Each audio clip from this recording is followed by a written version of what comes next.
Dos Orillas, radio.com. Muy buenas noches a todos, en nombre de la Casa de Palencia en Argentina. Me vais a perdonar que tenga todo este tinglado puesto encima, pero esta primera charla de las charlas de sobremesa se está emitiendo para todo el mundo a través de dosorillasradio.com y además lo vais a tener a partir de mañana seguramente en la página oficial de la Casa de Palencia, tanto en la web como en la página de Facebook. Por si queréis recordar alguno de los pasajes de la charla. Hemos hecho todo lo posible para que tenga aroma de alubias con chorizo la grabación de mañana, por si alguien quiere repetir, pero eso no lo vamos a poder tener. Podréis reescuchar la charla, pero las alubias son solo en este caso. Todo se andará, porque la técnica hoy en día hace muchas cosas y seguramente dentro de no demasiado tiempo exista esa posibilidad. Os quiero dar las gracias por estar aquí esta noche y además por confiar en nosotros. Porque hay que tener mucha confianza para venir a una primera charla en un ciclo que comienza, pero sobre todo hay que tener muchísima confianza para venir a probar un plato de cuyo cocinero ignoráis absolutamente todo. Por lo tanto, os agradezco este gesto, no sé si es de valentía, de irresponsabilidad o de qué de vuestra parte, pero en todo caso me encanta que estéis aquí. Voy a decir solo pocas palabras para explicar realmente qué es lo que queremos hacer. O sea, que la Casa de Palencia, ¿qué se ha planteado para hacer un ciclo de charlas como esta, ¿no? Charlas de sobremesa es precisamente, se llama así precisamente porque lo que queremos es fusionar cultura con gastronomía. Consideramos que todo es lo mismo, la gastronomía es una forma de hacer cultura, pero queremos hacer cosas distendidas y queremos además hacer cosas en las cuales tengamos la colaboración de amigos, como en este caso el Instituto San Martiniano, a quien desde ya quiero dar las gracias, muchísimas gracias por estar aquí esta noche, a los representantes que hay en esta sala del Instituto San Martiniano. Aníbal Gotelli, muchas gracias por aquella reunión en el Instituto hace poco, por abrirnos la puerta de vuestra casa y por esa amabilidad que habéis mostrado con nosotros. Bueno, en este caso ellos son los amigos que van a charlar sobre un tema que nos une, en este caso San Martín y Palencia. A mí me había resultado siempre muy curioso que un personaje como el general San Martín, que es seguramente de los 2-3 personajes importantes de la historia de Argentina, no se supiera en Argentina, o por lo menos hubiera tal desconocimiento de que las raíces del general San Martín, los padres de San Martín, habían nacido en Palencia. En realidad habían nacido como 20 kilómetros de distancia de donde yo nací. Me llamó mucho la atención, ¿no? Y siempre me interesó el poder incrustar esa pieza en el puzzle a la hora de educar a los jóvenes que estudian historia y que puedan entender lo que se llama ahora la precuela, ¿no?, del general San Martín. Por lo tanto, esa es la disculpa para hacer esta primera charla. Lo queremos hacer así porque es distendido. Nos gustaría hacer como 3-4 por año. Os iremos convocando seguramente, ¿no? Y bueno, pues queremos que os encontréis a gusto, que esto sea distendido y que podamos participar de proyectos como este en el futuro, ¿no? Consideramos, y siempre lo hemos defendido así, que las agrupaciones de emigrantes o de descendientes de emigrantes tienen que cambiar, porque las circunstancias han cambiado, han pasado muchos años desde las oleadas migratorias y yo creo que hoy deben considerarse y deben constituirse como asociaciones culturales. Si no se hace así, yo siempre he pensado que no tendremos futuro, no lo tendremos. Y entonces, bueno, nuestra pelea y nuestra lucha no sé si merecerá la pena. Consideramos y defendemos también el hecho de que tenemos que proyectar hacia la ciudad de Buenos Aires y hacia el país en el que estamos, tenemos que proyectar nuestra cultura y lo tenemos que hacer sin ningún complejo y además a través de fórmulas vanguardistas y mirando al futuro. Y si no lo hacemos hoy, mañana no será posible porque no despertaremos interés, seguramente. No quiero hacer más homilías de este asunto y quiero decir solo dos cosas. Quiero enviaros el saludo. Ayer por la tarde hablaba con la presidenta de la Diputación de Palencia, le contaba, ella está al tanto de los proyectos de la Casa de Palencia, siempre se involucra y la verdad es que tenemos que darle muchas gracias porque siempre está apoyando los proyectos. Me mandaba un saludo y un abrazo para todos los que estuvieran presentes aquí y además me pedía por favor que le diera la grabación y la nota porque ella quiere también distribuirlo para los medios de comunicación allí en Palencia. Y bueno, la otra cosa que quería deciros era explicaros quién está aquí con nosotros esta noche. Carlos La Rosa es historiador, pero es muchas más cosas además de historiador. Lo conocí hace poco y bueno, me parece un tipo peculiar. Carlos La Rosa me parece un tipo peculiar, ¿no? Porque Carlos La Rosa sabe mucho del general San Martín, pero después de tomar un café con él te das cuenta de que sabe mucho en general, o sea, sabe mucho de todo, ¿no? Y entonces siempre es un placer escucharlo porque es un tipo apasionado a la hora de hablar, ¿no? Es muy apasionado y además le gusta los entresijos de las cosas y le gusta investigar. De hecho, cuando llegó aquí me ha dicho que ese escudo va a ser también el escudo que ha visto ahí, bueno, de repente va a ser también parte de su disertación, ¿no? Entonces, me gustaría dejaros con él, me gustaría que escucharais hablar sobre el general San Martín y Palencia, pero sobre todas las cosas que seguramente Carlos nos va a contar, porque es un hombre que no se queda solo en un tema. Muchísimas gracias por estar aquí. Muchas gracias, Carlos. Gracias, y adelante. Muy amable.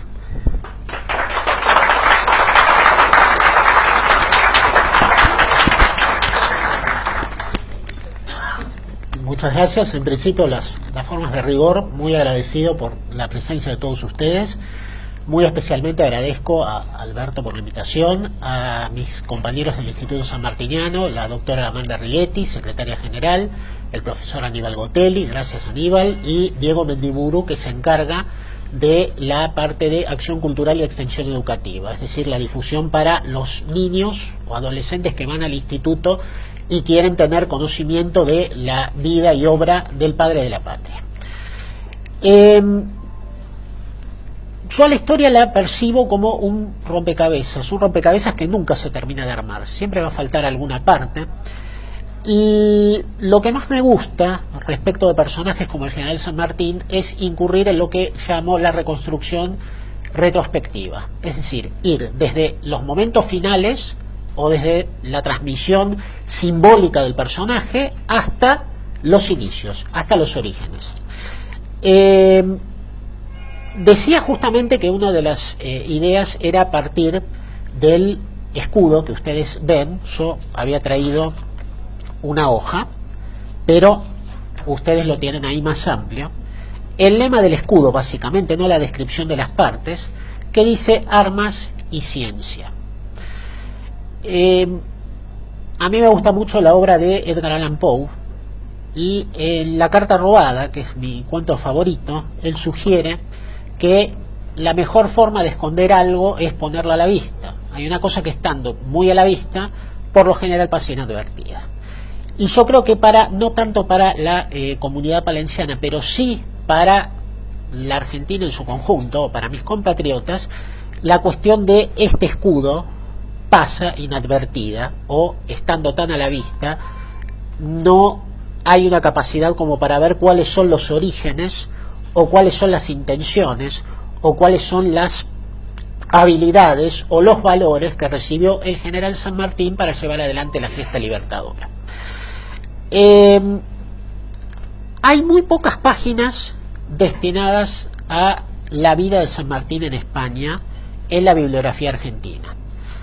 Eso obedece a dos motivos. Primero, porque hay episodios de la vida del general San Martín que efectivamente no son demasiado conocidos porque han desaparecido documentos o porque hasta ahora no han sido encontrados. Siempre existe esa posibilidad, nunca hay que descartar nada en el universo de la historia, pero para que se den una idea, yo acá señalé algunos datos que cita Alberto Espíndola, que es un autor que escribió sobre el general San Martín en España, pero en la parte militar, o sea, básicamente a partir de sus acciones militares en el norte de África y todo el derrotero militar hasta que vuelve al Río de la Plata, un total de 17 acciones militares.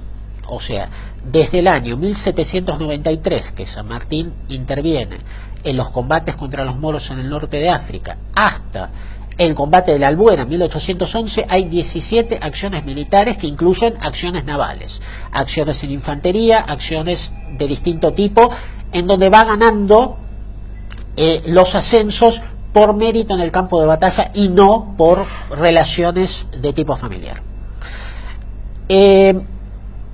Por ejemplo, José Pacífico Otero, fundador del Instituto Sanmartiniano o Instituto Nacional Sanmartiniano, de quien este año se cumplen los 80 años de su fallecimiento, escribió una obra que se llama La Historia del General Don José de San Martín. Tiene 4 tomos, un total de 3.338 páginas, y solamente hay dedicadas 67 a San Martín en lo que se llama la segunda etapa, es decir, San Martín en España.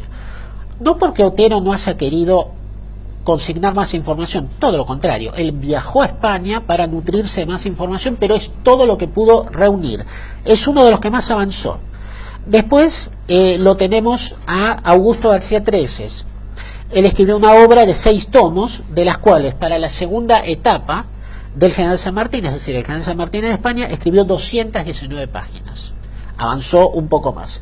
Y Bartolomé Mitre, la primera historia conocida, sustentable, basada en documentos de la vida del Libertador, solamente 22 páginas dedicadas al tema de España.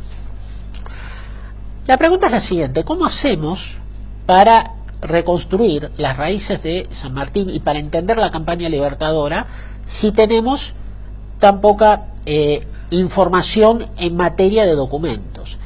Entonces, lo que normalmente es conveniente hacer en estos casos es ir a las raíces, ir a al lugar geográfico en donde se educó su familia, cuáles eran el tipo de valores que imperaban allí, cuál era el tipo de educación que podía recibir, cómo era el carácter de su padre, cuál había sido su actividad, cómo era su madre.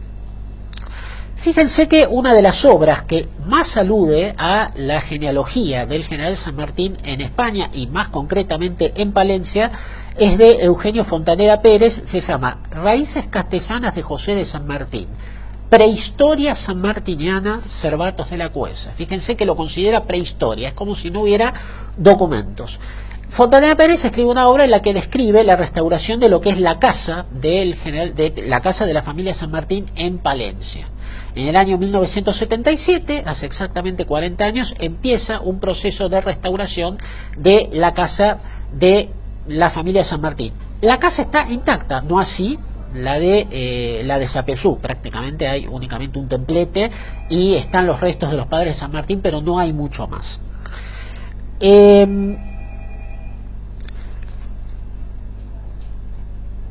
Los valores de los que se nutre la familia de San Martín están muy presentes en la historia de Palencia, pero más que nada, en criterio o en un sentido más amplio, en la historia de Castilla.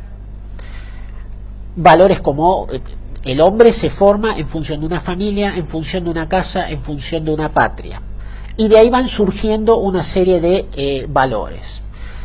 Por eso se lo ha asociado mucho a San Martín con la figura del Quijote, inclusive por la cuestión de ser el que organiza la caballería, porque él, habiendo entrado en infantería siendo muy joven, termina de alguna manera organizando un regimiento de granaderos a caballo, ¿no? Tomando la figura de los granaderos, que no era exactamente la misma en los teatros de operaciones europeos, y los adapta a la realidad sudamericana.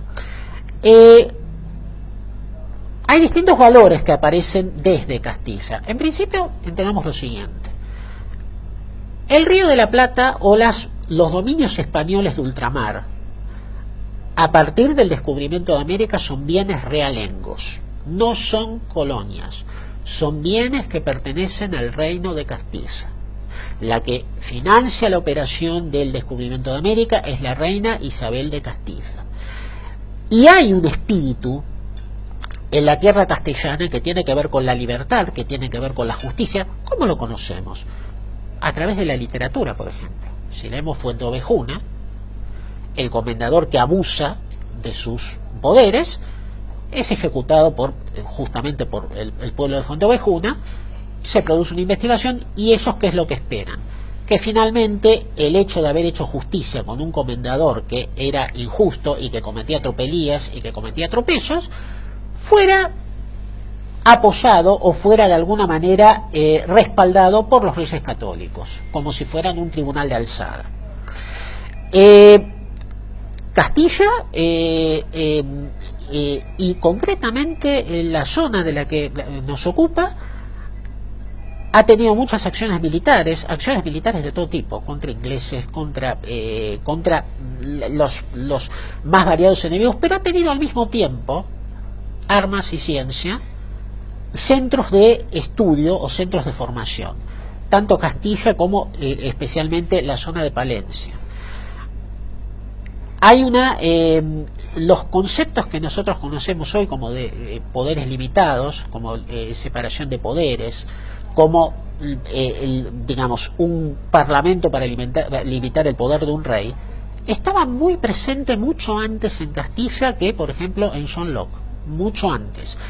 De hecho, en el Cabildo Abierto del 22 de mayo de 1810, uno de los fundamentos es la doctrina del padre Suárez. El padre Suárez, que provenía justamente de sus enseñanzas de la Universidad de Salamanca, ponía mucho énfasis en la libertad, ponía mucho énfasis en la justicia, en el poder limitado, en en lo que sería el poder, podríamos llamarlo hoy en día un poder de tipo municipal, ¿no? Pero concretamente con la idea de limitar el poder absoluto. Esto era fundamental tenerlo en cuenta. Todas estas ideas, que son muy antiguas y que vienen de España, desde la Universidad de Salamanca, concretamente desde Castilla, van a emerger en el Río de la Plata y van a emerger en la propia España, en la Guerra de la Independencia, en la época de las invasiones napoleónicas y en la época de la caída de los provisorios de los Borbones y el reemplazo por la fuerza del hermano de Napoleón, de José I.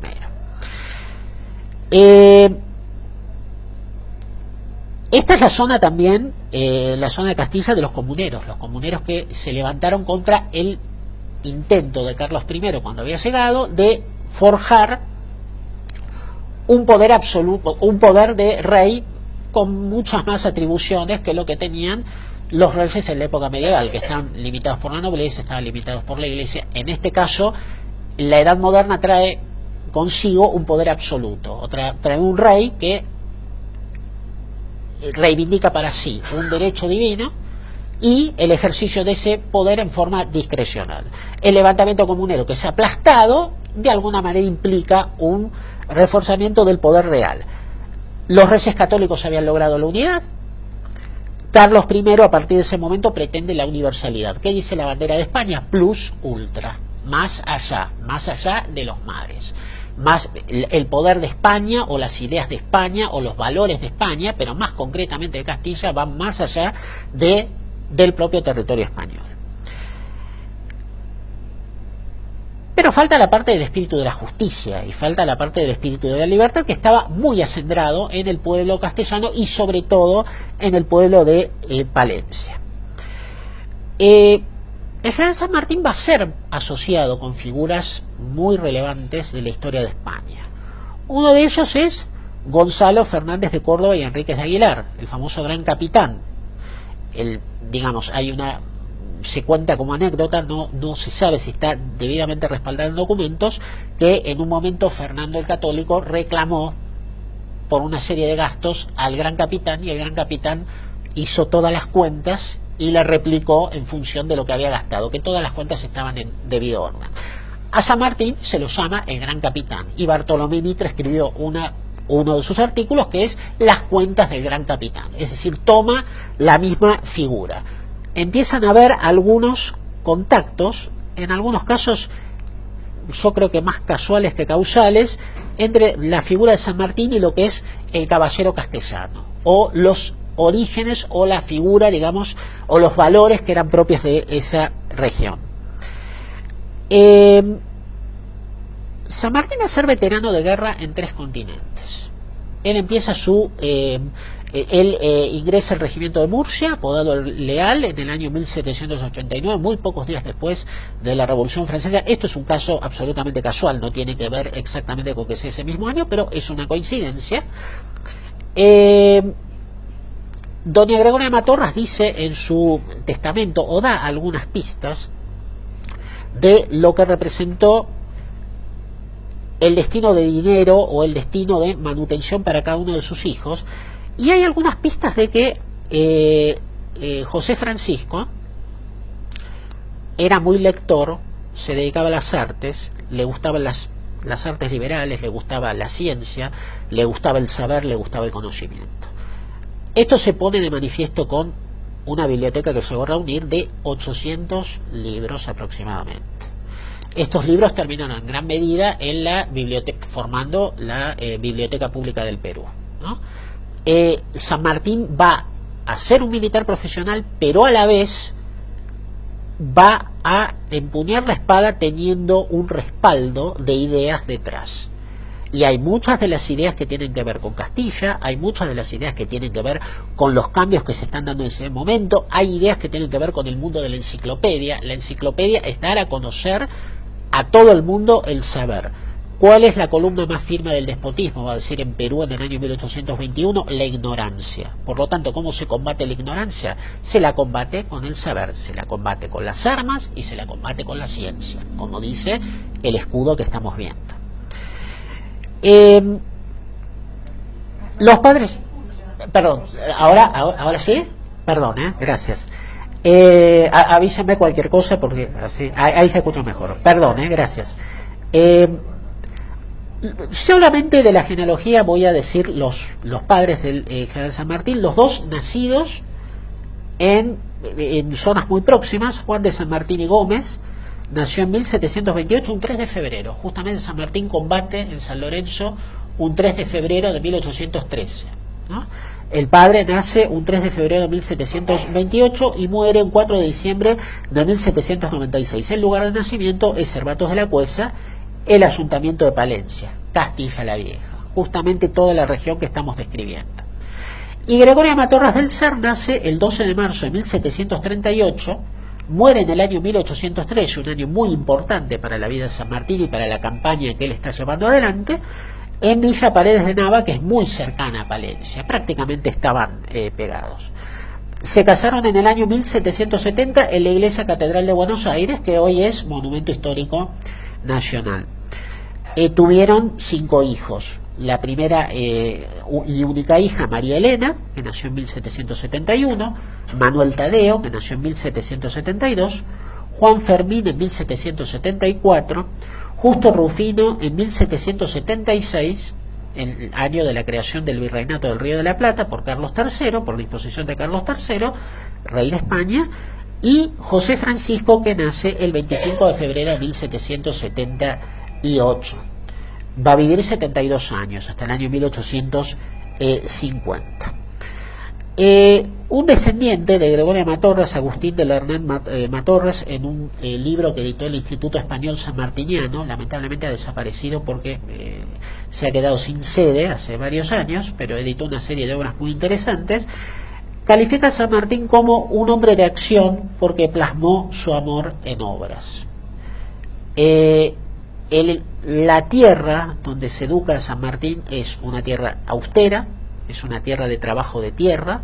San Martín, uno de los objetivos que tenía al retirarse, que no pudo cumplir, era vivir en Mendoza, vivir en lo que era en ese entonces la provincia de Cuyo, dedicándose a labrar, dedicándose a tener animales, a sembrar, en lo que él llamaba su ínsula cuyana. Recordarán la ínsula en el Quijote, la ínsula de la famosa ínsula de Sancho Panza y el episodio de la justicia. Exactamente. La campaña de San Martín no va a ser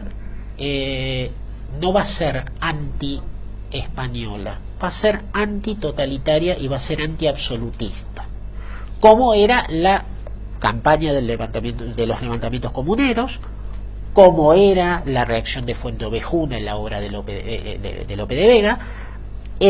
Lo que ocurre es lo siguiente: cuando es capturado Fernando VII, luego de la farsa de Bayona, digamos, Napoleón lo toma prisionero, y José I se convierte, el hermano de Napoleón, en el rey de España. Automáticamente Napoleón cometió para mí 2 graves errores políticos. Uno fue la invasión a España, creo que fue el más grave, y el otro fue la invasión a Rusia. Pero más grave fue la invasión a España, que quebró una alianza que tenían, de hecho, por relaciones, digamos, dinásticas, y por relaciones de tipo estratégicas, o sea, ni siquiera tácticas, sino estratégicas.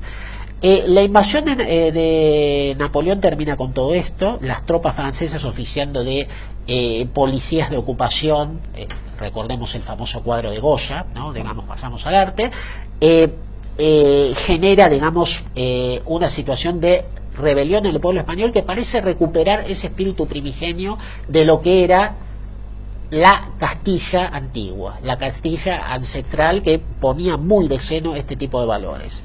Hay una reacción muy fuerte que yo creo que Napoleón no se la esperaba, le es muy difícil España como frente interno, pero hay otro error que comete, que es de tipo político y de tipo básicamente de política exterior, que es, bueno, muy bien, ocupamos España, inmediatamente todas las colonias de España pasan a ser nuestras. No, un momentito. Sudamérica es un bien realengo y como tal se rige por la historia, las leyes, el espíritu de la Castilla original. La guerra de la independencia tiene ese espíritu de alguna manera. Cuando en 1810 acá se forma la Junta de Gobierno, se hace a nombre de Fernando VII, en ese momento llamado el Deseado, es antes de su regreso. Y lo que se busca es limitar, primero, combatir contra la invasión napoleónica, pero al mismo tiempo se está buscando que se ponga límites al ejercicio del poder monárquico. Ayer fue justamente el aniversario, los 205 años de la sanción de la PEPA, de la Constitución Liberal Española de 1812. Bueno, muchos de los que estaban en la sanción de la PEPA eran amigos, conocidos de San Martín, habían luchado con él en la guerra de la independencia española. Bueno, ese era el espíritu que estaba presente aquí. Y cuando Fernando VII regresa con la intención de restaurar o restablecer el poder absoluto, ahí es cuando se produce la ruptura definitiva. O sea, y la idea ¿cuál es? Ni siquiera es antimonárquica. La revolución la revolución sudamericana no es antimonárquica porque de hecho ni siquiera se había decidido cuál iba a ser la forma de gobierno. La forma de gobierno más conocida era la monarquía. Entonces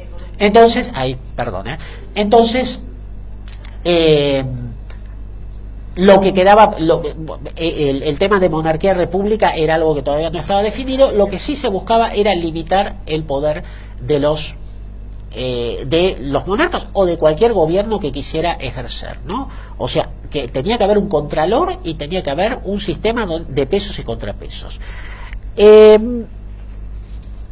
¿Cómo se podía lograr esto? No solamente por medio de las armas, sino además, como dije, por medio de la cultura, por medio de las ciencias, por medio de las artes, de alguna manera retomando los principios ancestrales, los principios que San Martín había aprendido de su familia, los principios que sus familiares y sus ancestros se habían tomado de Castilla, que habían tomado de Palencia, que habían tomado de Cervatos de la Cuesa, el amor a la tierra, el amor al trabajo, la solidaridad conjunta, y por sobre todo el legado es el idioma que nos une, que une hoy en día a españoles y argentinos.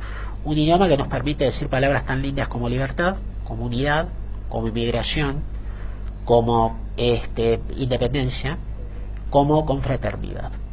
Quedo abierto a las preguntas. Muchas gracias.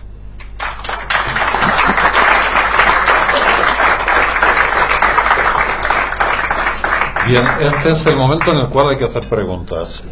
Ahora, o callarse para siempre, como suele decirse. Las preguntas de una en una, por favor. Yo voy a hacer la primera mientras la gente se anima, porque esto siempre pasa, ¿no? Esto siempre pasa.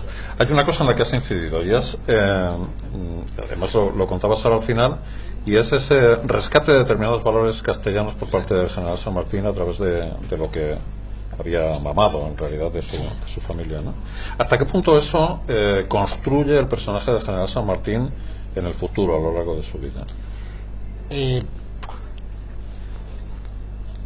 Yo creo que primero cuando él rescata, lo importante es esto: San Martín no escribió una biografía, pero sí escribió mucho. Escribió muchos documentos. En una carta él dice: bueno, yo servía al ejército de España. Él rescata todas las partes de su vida en donde brindó servicios. Y la formación de él fue inicialmente, en España. Él rescata los valores de los padres, o sea, indudablemente una gran influencia en su formación de parte de los valores de su madre, que pone de manifiesto las máximas. O sea, uno tiene que ir buscando pistas en lo que San Martín fue escribiendo y se da cuenta que este espíritu está presente, no quizá en forma explícita, pero sí en forma implícita. O sea, uno va encontrando elementos que uso de expresiones, formas de escribir, alguna palabra determinada que permitan inferir que él tiene presente ese espíritu en el que se formó.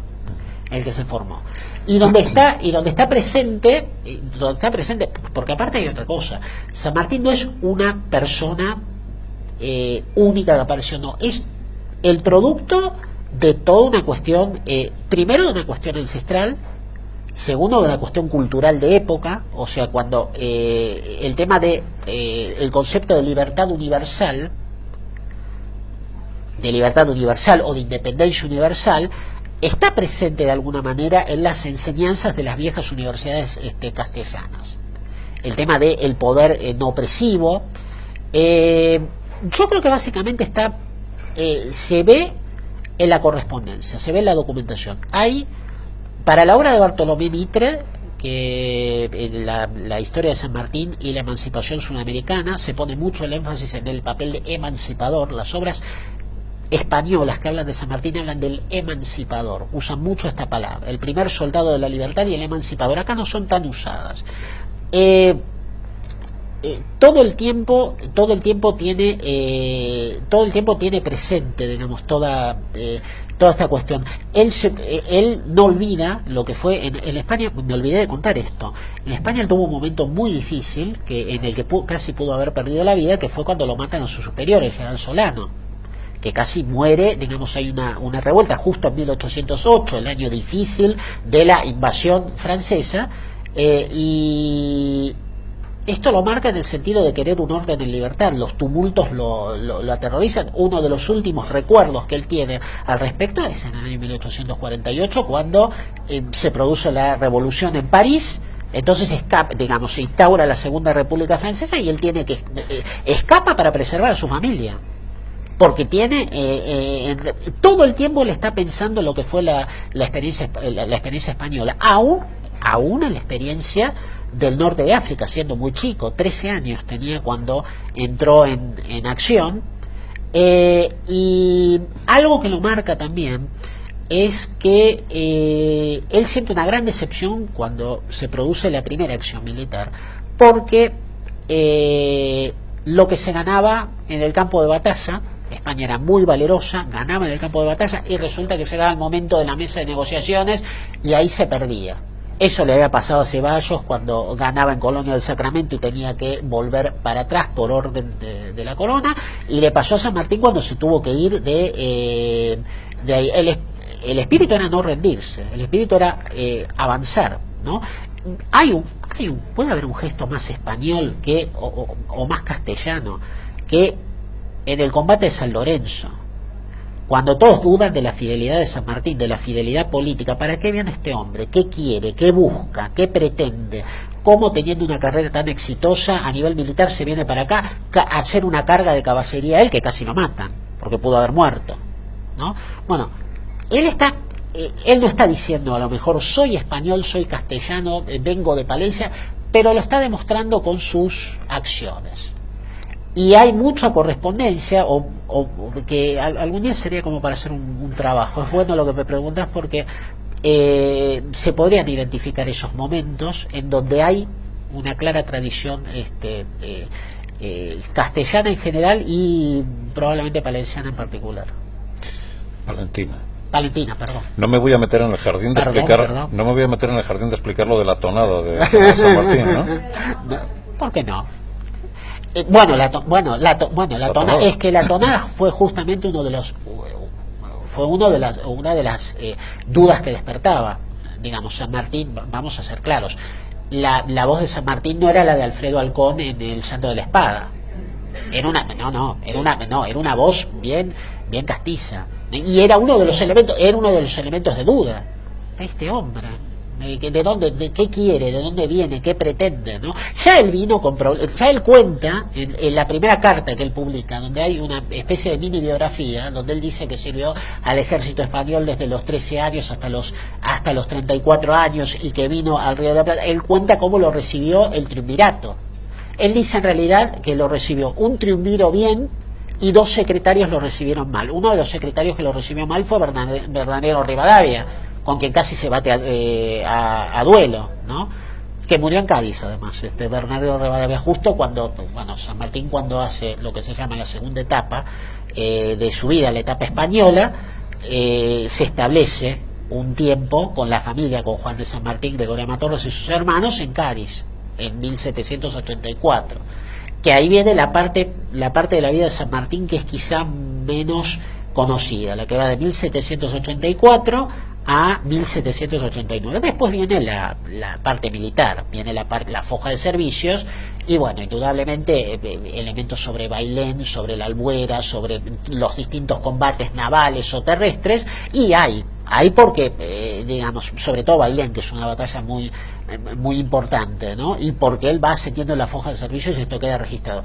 Pero tenemos un misterio en lo que es la prehistoria, como decíamos antes, y el periodo que va de 1784 a 1789 todavía no está determinado, o hay una discusión respecto de si San Martín estudió o no en el seminario de nobles. Es más, creo recordar que hay una carta muy chica, o hay una referencia de Juan de San Martín que dice que lamenta que en un periodo corto sus hijos no tuvieran educación. Es muy posible que haya habido un pequeño periodo en el que no hayan ido a una escuela. Y si fueron, sobre todo San Martín, es más posible que haya ido a la escuela de temporalidades, es una suposición además, a que haya ido al seminario de nobles. Bueno, todo esto hay que irlo rearmando. Sobre San Martín, una de las cosas que ha hecho es, a lo largo de su documentación, es dejar pistas todo el tiempo. Alguien me preguntó una vez, ¿San Martín escribió una autobiografía además de la carta que estamos mencionando ahora? Mi respuesta es, no, una autobiografía directa no. Yo podría decir, por ejemplo, que en la necrológica de Gerard, que fue su vecino en Boulogne-sur-Mer, que era el bibliotecario de Boulogne-sur-Mer, y que alquilaba la casa, le alquilaba un piso a San Martín, y que era el que más tenía contacto cuando escribió su necrológica, y quien, si no San Martín, le pudo haber dado todos los datos que él tenía. No tenía a nadie contemporáneo con quien tratar, o a quien conociera, o por lo menos que nosotros sepamos, como para tener los datos que San Martín le estaba facilitando, ¿no? O sea, en síntesis, San Martín no termina escribiendo él directamente una autobiografía, o directamente la historia de la campaña Libertador, o directamente la campaña de España, pero va dejando pistas a través de su correspondencia.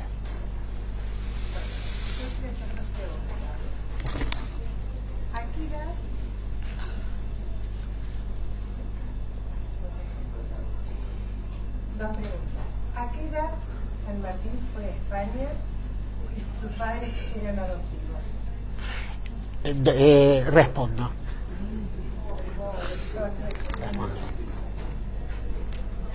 Bueno, San Martín nació en 1778.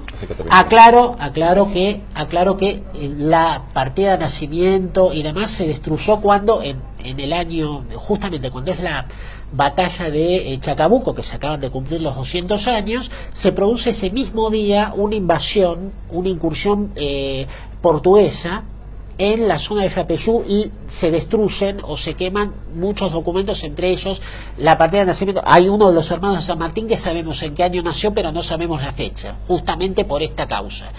Bueno, ellos parten de Yapeyú, vienen a Buenos Aires, en 1783. San Martín está muy poco tiempo de su vida en Buenos Aires, prácticamente nada.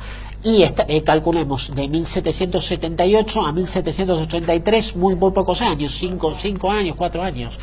En el 84 llegan, suben van a bordo de la Santa Balbina hasta España. O sea, llega a España en 1784, entra al regimiento de Murcia en 1789 con 11 años, tiene su bautismo de fuego en 1791 con 13 años. Respecto a la pregunta si los padres son adoptivos, no, los padres son los padres biológicos. Se ha establecido una especie en los últimos tiempos respecto de que San Martín sería hijo de Diego de Alvear y de Rosa Guarú. Bueno, nuestra Academia Sanmartiniana ha hecho un documento muy completo en donde demuestra que, primero, que no dan los años, porque Diego de Alvear llegó después, y una serie de documentaciones que son documentaciones concretas. La especie de Rosa Guarú y Diego de Alvear está fundamentada más que nada en una tradición oral y no tienen el peso de la documentación que existe, más allá de que, si bien reconozco esto, digo también que cuando se produjo la incursión portuguesa en Yapeyú se produjo la destrucción de documentación, lo cual no quita por otra documentación que existe, fe de bautismo y una serie de cosas, legado de bienes y demás, que San Martín es el hijo efectivamente de Juan de San Martín y de Gregorio Matorras. ¿Por qué emigraron? ¿Cómo? ¿Por qué emigraron los padres? En realidad pasa lo siguiente, Juan de San Martín había desempeñado muy bien todas las misiones que le habían encomendado. Lo que pasa es que, bueno, no avanzaba en su carrera militar, tenía 5 hijos, tenía poco dinero, y él pensó que la posibilidad de revertir o de aligerar esta situación era volver a España, ¿no? Que igualmente no consiguió lo que buscaba, porque siempre estuvo en una situación económica muy estrecha. Es uno de los motivos que permiten dudar si realmente José Francisco fue al seminario de nobles, porque el seminario de nobles requería, amén, digamos, requería de una cantidad de dinero que yo creo que en ese momento Juan de San Martín no tenía como para costear los estudios, ¿no? Pero básicamente es eso, él quería ver si avanzaba en su foja de servicios, cosa que no consiguió. Hay tres preguntas, vayamos por orden. Creo que Francisco primero, ¿no? Quería ratificar el comentario que tú hiciste con respecto a la graduación o al éxito militar que tenía San Martín en España, y cuando vienen aquí que al final lo nombran como capitán. Quisiera que lo ratificaras tú. Tengo entendido de que él tenía el grado de general adjunto en el ejército español, y no era general, no tenía el generalato extendido porque no era noble, solamente la familia noble. Y a mí me llamaba la atención cómo ir de un general que vive aquí acepta en la provincia de Río de la Plata el grado de capitán. No, en realidad el grado que tiene a la altura de San Lorenzo es de coronel. Le reconoce el mismo grado que el ejército español. No llegó a general. No llegó. Primero, que le faltaba bastantes años como para que esa posibilidad tuviera lugar. No llegó. Le dicen, históricamente le dicen el gran capitán porque lo emulan con el gran capitán de la época de los Reyes Católicos. Pero él no había llegado a general. El grado máximo de San Martín, que es el máximo del escalafón militar argentino, que es el equivalente a comandante en jefe de las Fuerzas Armadas, es antes del cruce de los Andes, capitán general del ejército de los Andes. Después del cruce de los Andes y antes de la campaña del Perú, es capitán general del Ejército Libertador Unido Argentino-Chileno. Entre otros títulos tiene primero el de protector del Perú, luego llamado protector de la libertad del Perú, generalísimo de Chile, tiene el generalísimo del Perú también. Él el grado que menciona, digamos, el que más reivindica en su testamento hológrafo, que es del año 1844, el último testamento, en primer término, reivindica todos los títulos que tiene, pero el primero que reivindica es el de generalísimo del Perú y protector de su libertad, ¿no? En España estaba un poco por debajo. Sería hoy en día un teniente coronel, más o menos. Por edad, ganado esto, no, bueno, insisto, como decíamos, no en el campo de batalla y no digamos por relaciones de otro tipo. El triunvirato, cuando él llega, el triunvirato lo que hace, él muestra su foja de servicios. Y si bien está la desconfianza de Bernardino Rivadavia, que era el secretario del triunvirato, que era el realidad el que manejaba el triunvirato, el gran ideólogo del triunvirato, le aceptan ese grado y le encomiendan la creación del regimiento de granaderos a caballo, esto en el año 1812. Quiero aclarar esto: San Martín en América está muy poco tiempo de su vida.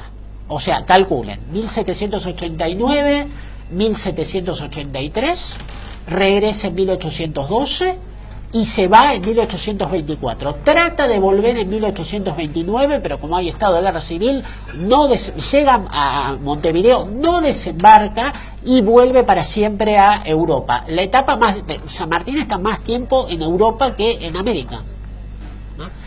¿Quién más me quería preguntar? Señor. Sí.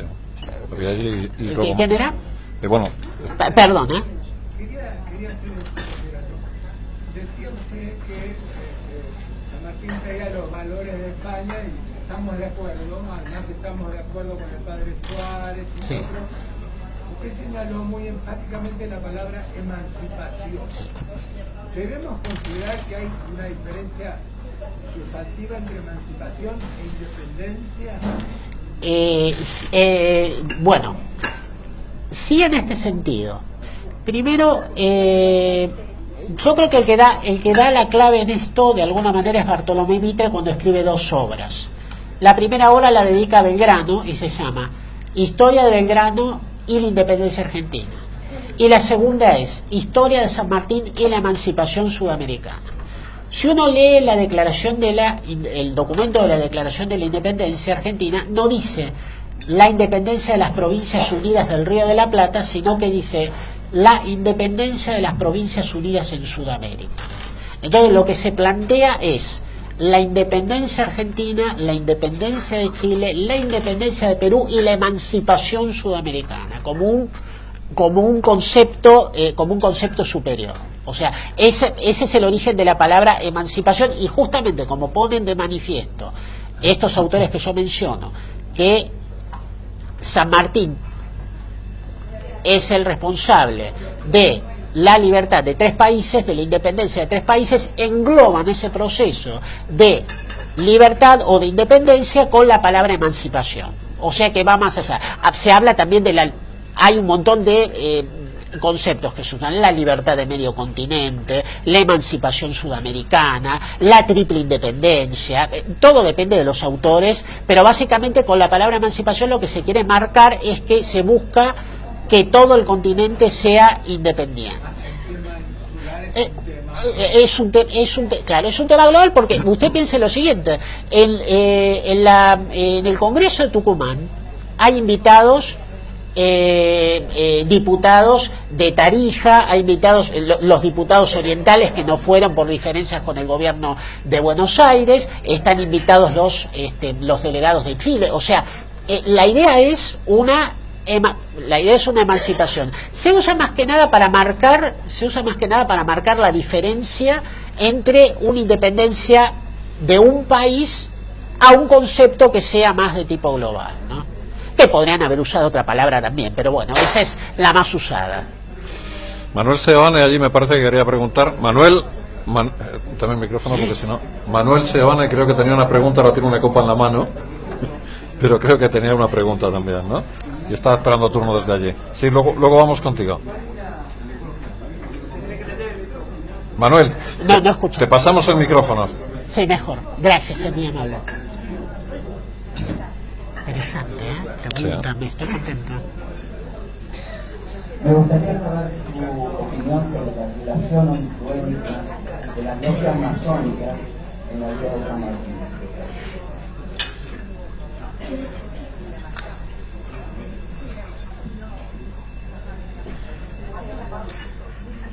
Vamos a aclarar una cosa respecto de las logias.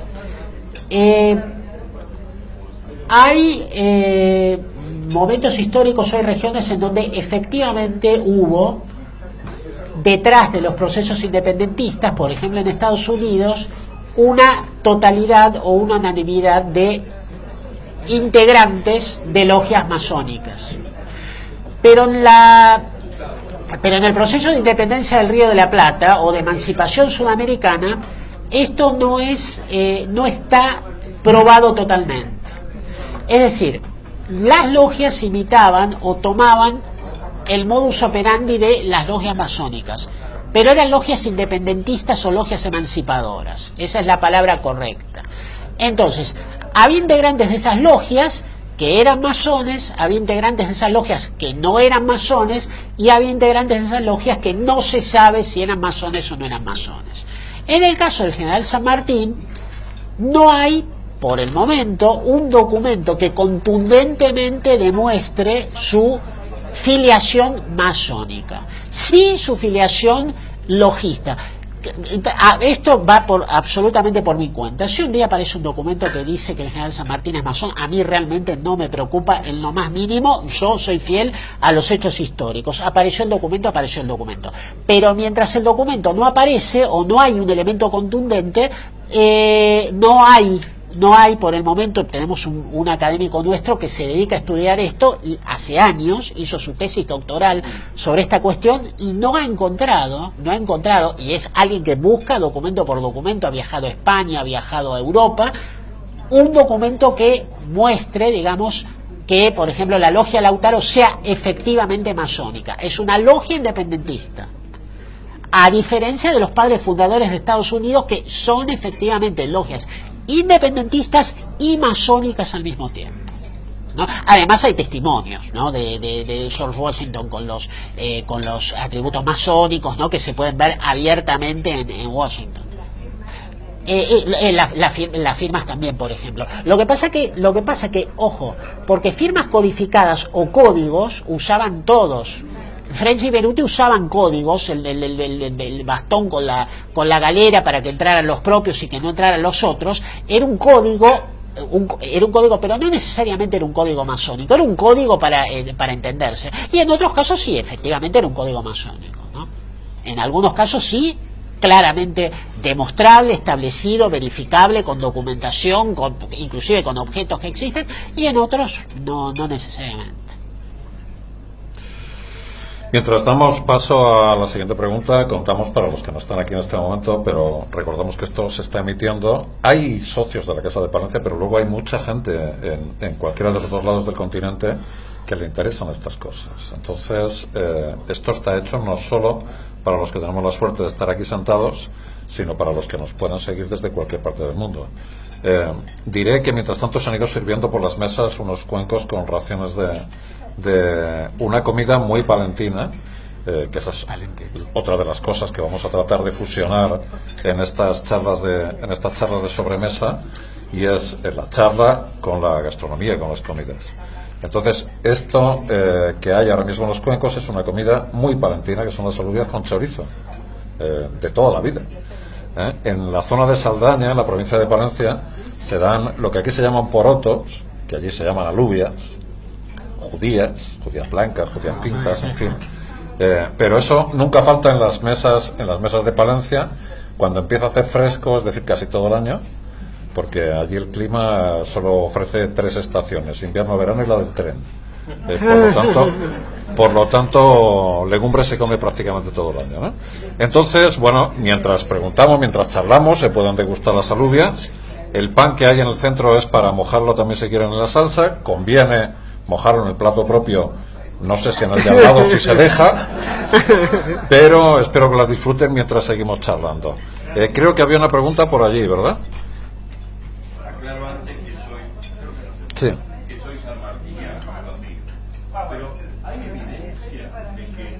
planes de tomar Chile para hacer la excursión naval al Alto Perú los tomó de Inglaterra? Lo que conocemos como el Plan Continental de San Martín, o más propiamente como Plan Intercontinental,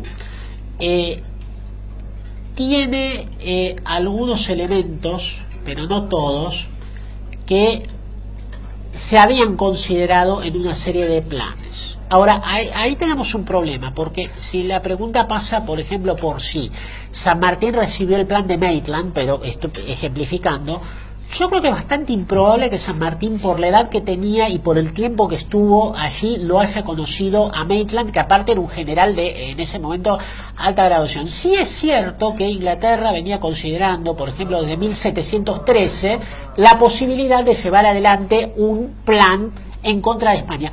Pero en ese momento tenemos que tener en cuenta un detalle. Inglaterra no estaba enfrentada con España. Se habían dado vuelta las alianzas. Desde que Napoleón invade España, efectivamente, para colocar a su hermano, Inglaterra y España pasan a estar aliadas. De hecho, hay grabados de época que muestran a los ingleses escoltando a Fernando VII para volver a tomar el trono en España. Es más, de hecho, Wellington, uno de los títulos que tiene es Grande de España, ¿no? Si San Martín tomó algún plan o algún modelo de plan, el que más se parece al de él, y no es exactamente igual, es el del general Paillardel, no tanto el de Maitland. Ahora bien, hay que tener en cuenta lo siguiente: si Inglaterra hubiese tenido un interés específico en un plan de esta naturaleza, hubiese puesto más dinero o hasta inclusive hubiese puesto hombres. No fue lo que pasó. O sea, si uno compara, por ejemplo, la independencia de Estados Unidos, el ejército de España y el ejército de Francia fueron a apoyar a las colonias que se levantaban contra el poder de Inglaterra. En el Río de la Plata, no solamente que no había un peso, no había nada, había que hacer todo a pulmón. A San Martín lo que le costó armar el ejército libertador fue terrible. Buenos Aires prácticamente no le mandaba dinero, y no es que no le mandaba dinero por una razón de distancia política, sino simplemente porque se lo dice el propio Pueyrredón: no le puedo mandar más, no tengo más plata, estoy fundido y me van a colgar de Buenos Aires si usted me sigue pidiendo cosas, ¿no? No estoy siendo textual, pero básicamente ese es el sentido. Le termino de contar el plan. El plan era así: hay una carta que hoy en día se duda de su autenticidad, pero yo me inclino a pensar que San Martín la podría haber escrito, que es una carta dirigida a Rodríguez Peña, en donde él explica el plan que tiene, que es, bueno, él explica lo siguiente, claramente: no puede seguir la guerra por el norte porque tenemos, como le pasó a Belgrano, y no por impericia militar, tenemos triunfos y tenemos derrotas. Hay que organizar un ejército en Cuyo, avanzar por Chile, liberar Chile, y luego de ahí, por mar y por tierra, avanzar al Perú. La primera parte del plan, organizar un ejército en Cuyo, cumplida. La segunda parte del plan, cruzar los Andes y liberar Chile, cumplida. La tercera parte del plan, avanzar por mar y por tierra al Perú, cumplida. ¿Cuál es la parte que falta y cuál es la parte que no puedo cumplir? Que él esperaba que el ejército del norte, que actuaba en el Alto Perú, concurriera en su auxilio para, en una maniobra de pinzas, terminar con el poderío realista en Lima. ¿Pero qué pasó? En el año 1820, el mismo día que muere Belgrano, hay una anarquía en Buenos Aires, hay 3 gobernadores que reclaman el poder simultáneamente, no hay una autoridad ejecutiva reconocible, por lo tanto no hay ejército del norte, y si no hay ejército del norte no puede avanzar en la maniobra de pinzas, ¿no?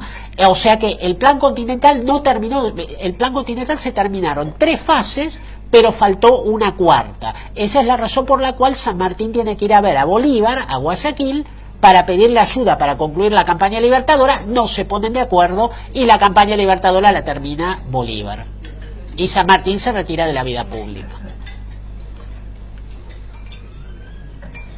¿Tenemos más preguntas o estamos centrados ya en las alubias? Hay una pregunta más. Sí. Quería preguntarle usted si realmente la ignorancia acerca de los hechos de San Martín, esas 17 intervenciones militares en tierra española, desconocida en general para los que nos dedicamos un poco a la historia o a la formación docente, que realmente tiene que ver con la pertenencia de San Martín a puestas, logias y demás, que está relacionado con las pocas páginas que los historiadores le dedicaron, como vos dijiste, fundamentalmente Mitre, que es como la historia oficial. ¿Por qué será? ¿Cuál era? ¿Faltaban datos? ¿O había algún shock ideológico o cultural que impedía que supiésemos más de la vida de San Martín y no desde la batalla de San Lorenzo? Me viene muy bien su pregunta para aprovechar y mostrarles. Yo después le voy a dejar a Alberto para que en algún momento hagan una copia. Esta película se llama Por los senderos del Libertador. Es una película del año 1971, es decir, se filmó un año después del Santo de la Espada. El autor toma inclusive, el primo del autor, que es Jorge Cedrón, algunos bocetos de lo que son las escenas de batalla del Santo de la Espada, pero básicamente está centrada en el exilio de San Martín, tanto en la parte del exilio definitivo como en los orígenes de San Martín. Es la única película que toca los orígenes españoles. Es con imágenes, es como un National Geographic, pero que muestra escenas, muestra Cervatos de la Cuesa, muestra Palencia, muestra el norte de África, los combates. Yo creo que básicamente lo que ocurre es que lo que más se conoció de la vida de San Martín, o quizá lo que más atrae, hay un problema de difusión de temas históricos, claramente, que no viene de ahora, viene de hace mucho tiempo, ¿no? Es muy compleja en muchos aspectos la historia argentina, y sobre todo explicar determinados periodos. Pero yo creo que la parte de San Martín que más atrae es la vida pública. Cuando nosotros hacemos en el instituto un concurso de pintura, lo que ocurre normalmente es que la imagen que se quiere mostrar o que se quiere exhibir, y no porque nosotros lo indiquemos así, sino porque los concursantes lo quieren hacer, es San Martín cruzando los Andes o ganando en Maipú. Fíjese esto, de la campaña Libertador inclusive, la campaña del Perú tampoco es tan conocida. Y San Lorenzo tiene una señal, es una señal más política, a mi modo de ver, que militar. Y el resto de la historia no es tan conocida. Yo cuando digo que a alumnos o cuando vienen grupos al instituto que San Martín es veterano de guerra de 3 continentes, se quedan con los ojos abiertos porque no saben que combatió en el norte de África, ¿no? Entonces, bueno, nosotros ¿qué es lo que planteamos? Justamente un poco lo que decía, la historia es un rompecabezas inconcluso, ¿no?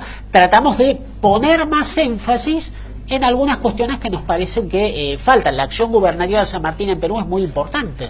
Las acciones de San Martín, ¿por qué pone énfasis, por ejemplo, en un ataque naval y terrestre a Lima? Porque él había estado en acciones navales en Europa. Dentro de las 17 acciones que yo digo, él estuvo en acciones navales y estuvo en acciones terrestres. Entonces le daba importancia al mar. Lo que pasa que, por ejemplo, la historia marítima argentina es muy poco conocida. Pasa muy inadvertida por lo general, ¿no? Por favor. ¿Eso es una pregunta o una invitación? Bien, si no hay más preguntas, cerramos la parte del coloquio. Por supuesto, continuamos con las alubias, ¿no? No quiero terminar sin darle las gracias a Ernesto Ordóñez y al Victoria Palace, que es el lugar donde nos encontramos y donde estamos además tan a gusto que nos vamos a quedar, porque vamos a hacer más cosas aquí. Así que no sabes tú lo que te ha caído encima. Y de reiterar nuestro agradecimiento al Instituto Sanmartiniano por su colaboración y a todos ustedes por estar aquí esta noche. Muchas gracias.